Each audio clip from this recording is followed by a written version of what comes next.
Hola, mi nombre es Marco de Culiacán. Aprendamos juntos el versículo de memoria de la lección 4 que se encuentra en el libro de Josué, capítulo 10, versículo 14. No ha habido día igual ni antes ni después en que el Señor escuchará la voz de un hombre, porque el Señor luchó por Israel. Dios te bendiga. El libro del Éxodo revela uno de los aspectos más impactantes y poco comprendidos del carácter de Dios: su papel como guerrero. Esta imagen no se refiere a un Dios violento, sino a un Dios que combate el mal para liberar a su pueblo y restaurar la justicia. La guerra de Dios no nace del odio, sino del amor.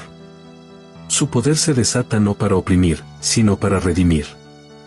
En Egipto, los israelitas eran esclavos, víctimas de un sistema corrupto y demoníaco, y su clamor llegó hasta el cielo. Dios no permaneció indiferente.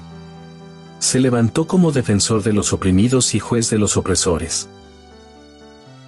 Sin embargo, la batalla librada en Egipto fue mucho más que un conflicto político entre Moisés y el faraón. Era una confrontación espiritual entre el Dios verdadero y los falsos dioses de Egipto, quienes representaban fuerzas demoníacas que mantenían a la humanidad en esclavitud. Cada plaga fue una sentencia divina contra una de esas deidades, demostrando que el Señor, y no ellos, era el dueño del cielo y de la tierra. En ese contexto, el canto de Moisés en Éxodo 15 lo declara con una verdad poderosa. Jehová es varón de guerra, Jehová es su nombre. Esta revelación cambió para siempre la comprensión que Israel tenía de su Dios. No se trataba de una divinidad pasiva ni lejana, sino de un Dios que entra al campo de batalla para rescatar a su pueblo. Ese mismo Dios que derrotó a los dioses de Egipto es el que sigue hoy luchando por nosotros contra las fuerzas del mal. Bienvenidos, mi nombre es Augusto Palacios y esto es Estudiando la Lección.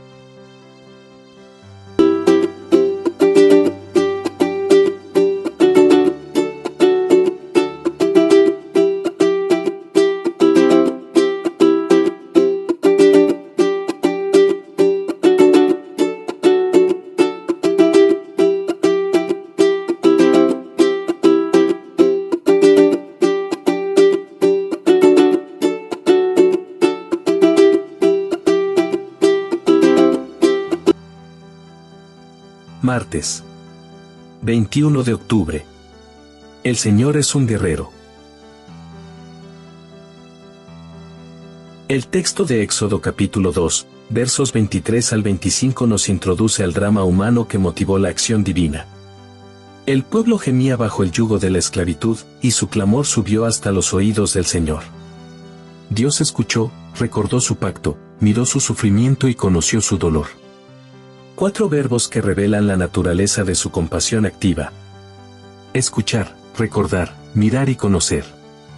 En ese momento, el Dios del pacto se mostró como el Dios guerrero, no porque buscara destrucción, sino porque el amor verdadero no puede permanecer inerte ante la injusticia. Cuando la opresión se eleva, la justicia divina se levanta. El conflicto en Egipto fue una guerra entre dos reinos, el del Dios verdadero y el de los falsos dioses que simbolizaban el poder del mal. Éxodo 12:12 dice que Dios ejecutó juicio contra todos los dioses de Egipto. Cada plaga fue un golpe directo a la idolatría. El Nilo, el sol, las ranas, las vacas, la vida misma, todo lo que Egipto adoraba fue desafiado por el Creador.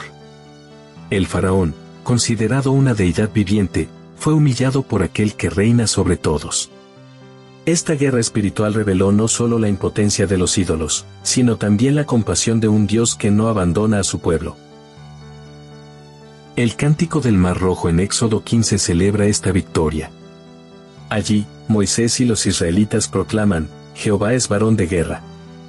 Pero esta afirmación no describe a un Dios bélico como los del mundo antiguo. En el contexto hebreo, llamar a Dios guerrero significa reconocerlo como defensor de la justicia y protector de los suyos. Su fuerza se despliega en favor de la vida. Tu diestra, oh Jehová, ha destrozado al enemigo, canta Moisés, recordándonos que cuando Dios pelea, su propósito no es aniquilar, sino salvar. El mar que destruyó a los opresores fue el mismo que abrió un camino de libertad para los oprimidos. La guerra de Dios, por tanto, no tiene el mismo sentido que las guerras humanas. Mientras las batallas de los hombres nacen del orgullo o la ambición, la guerra divina surge del amor y de la justicia. Dios pelea contra el mal porque el mal corrompe su creación y destruye a sus hijos. En Apocalipsis 19:11, Cristo parece montado en un caballo blanco, fiel y verdadero, juzgando y peleando con justicia. Su espada es su palabra, y su victoria, la redención del mundo. Desde el Éxodo hasta el Apocalipsis, la Biblia presenta a un Dios que combate para restaurar, no para destruir. A la luz de esta comprensión, las guerras de Israel en Canaán adquieren un sentido teológico profundo. No eran simples campañas de expansión, sino expresiones visibles de un conflicto espiritual entre la luz y las tinieblas. Los cananeos no fueron destruidos por pertenecer a una nación, sino porque representaban un sistema moral y religioso que se oponía radicalmente al carácter de Dios. Canaán se había convertido en un símbolo del pecado institucionalizado. Por eso, la erradicación del mal en esa tierra debía verse como una fase del gran conflicto que alcanzaría su punto culminante en la cruz. Allí, Cristo desarmó a los principados y potestades y triunfó sobre ellos en amor. Colosenses 2:15. El juicio sobre los cananeos, por duro que parezca, es una prefiguración del juicio final. Dios no es arbitrario ni vengativo. Da tiempo, advierte, llama al arrepentimiento. Solo cuando la maldad alcanza su clímax, actúa para detenerla. Así fue en los días del diluvio, en Sodoma y Gomorra, en Egipto y en Canaán. Su propósito no es el castigo por sí mismo, sino la preservación del bien. Si Dios no luchara contra el mal, su amor no sería perfecto ni justo. Su santidad exige actuar, no por ira, sino por coherencia con su naturaleza. El Salmo 24:8 pregunta: ¿quién es este Rey de gloria? Y responde: Jehová, el fuerte y valiente, Jehová, el poderoso en batalla. Esta imagen del Señor como guerrero refleja su compromiso con la causa de los justos. En el contexto de la redención, Cristo es el guerrero que vence no por la fuerza física, sino por el poder del sacrificio. En la cruz se libró la batalla definitiva. El Hijo de Dios no destruyó a sus enemigos con espada, sino con su amor. Su victoria no fue sangrienta, sino redentora. Donde Adán cayó, Cristo triunfó. Donde el mal intentó dominar, la gracia abundó aún más. En la cosmovisión bíblica, la neutralidad no existe.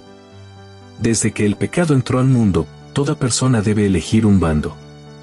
O se está del lado del Creador o del lado del rebelde. Jesús mismo lo expresó con claridad. El que no está conmigo, está contra mí, Mateo 12:30. La batalla espiritual sigue su curso, y cada decisión cotidiana, por la verdad, la justicia, la pureza o la fe, se convierte en un acto de guerra espiritual. Cuando oramos, resistimos; cuando obedecemos, vencemos; cuando amamos, conquistamos. La guerra de Dios continúa, pero su victoria está asegurada. Finalmente, cuando el Señor ponga fin al mal, su carácter será vindicado ante todo el universo.